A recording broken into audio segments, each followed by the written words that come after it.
കാഴ്ചയ്ക്കപ്പുറം മലബാറിന് തെയ്യം ഒരു സംസ്കാരമാണ്. ആചാരങ്ങളും അനുഷ്ഠാനങ്ങളും പൂർണ്ണമായും പാലിക്കണമെന്നത് പ്രാദേശികമായുള്ള നിർബന്ധവും. എന്നാൽ തെയ്യക്കാവുകളിൽ ഇപ്പോൾ കാര്യങ്ങൾ തിരിച്ചാണെന്ന വ്യാപക വിമർശനമുയരുകയാണ്. തെയ്യം കാണാനെത്തുന്ന ആളുകൾ ഉയർത്തിപ്പിടിച്ച ക്യാമറകളും ഫോണുകളും മാത്രം കണ്ട് നിരാശരാകേണ്ട അവസ്ഥ. പലപ്പോഴും തെയ്യത്തിന് ചുവടുവെക്കാനോ ചടങ്ങുകൾ സൗകര്യപ്രദമായി ചെയ്യാനോ സാധിക്കുന്നില്ല. ആചാരങ്ങളുടെ ഭാഗമായ സ്ഥാനങ്ങളിലും പള്ളിയറകളുടെ ഭിത്തിയിലുമടക്കം കയറി നിന്ന് ഫോട്ടോയും വീഡിയോയും പകർത്തുന്നു.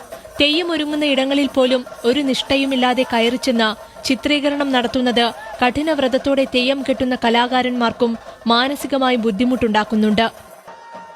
കണ്ടനാർ കേളൻ ഉൾപ്പെടെ അഗ്നിയുമായി ബന്ധപ്പെട്ട തെയ്യങ്ങൾക്കാണ് വലിയ വെല്ലുവിളി. തെയ്യങ്ങളുടെ വീഡിയോ വലിയ പ്രചാരം നേടുന്നതിനാൽ മത്സരമാണ് എല്ലായിടത്തും. ഇതിനിടയിൽ തെയ്യം കാണുന്നതിന് മാത്രമായി ആളുകളെ എത്തിക്കുന്ന ഏജൻസികൾ സജീവമായതിനെതിരെയും പരാതിയുണ്ട്.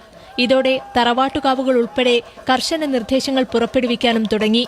ചിത്രീകരണം പൂർണ്ണമായും നിരോധിച്ചെന്ന് പല കാവുകളും അറിയിക്കുകയാണിപ്പോൾ. കളിയാട്ടത്തിന്റെ നോട്ടീസുകളിൽ തന്നെ ഇക്കാര്യം ഉൾപ്പെടുത്താനുള്ള ആലോചനകളും പലയിടത്തും സജീവമാണ്. ന്യൂസ് മലയാളം, കണ്ണൂർ.